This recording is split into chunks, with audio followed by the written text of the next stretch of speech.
आपने कभी महसूस किया है कि जब हमसे कोई कुछ मांगता है, एक बार, दो बार, लेकिन मांगता ही चला जाता है, तब हमें कैसा महसूस होता है? बुरा लगता है।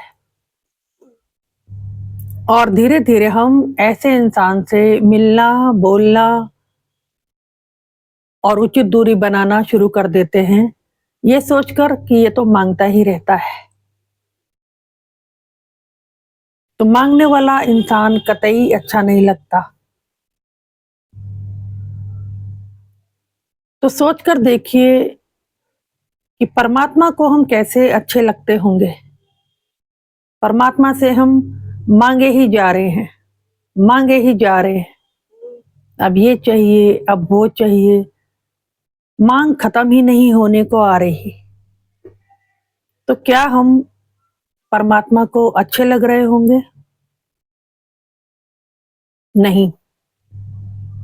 परमात्मा भी हमसे उकता गया होगा कि क्या ना मेरे बंदे, मैंने जो दिया तेरी किस्मत का तुझे दे दिया, लेकिन तू मांगे ही चले जा रहा है, मांगे ही चले जा रहा है।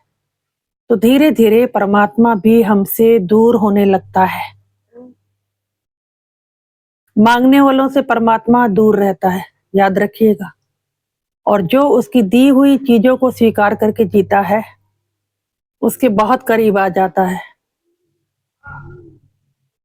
तो हमेशा मांगने से बचें और देने वाले बने।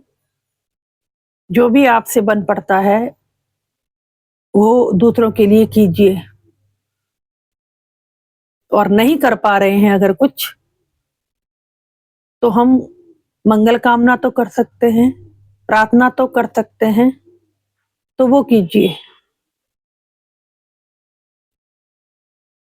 परमात्मा के जगत में मांगने वाला इंसान कभी भी आनंद को उपलब्ध नहीं हो सकता।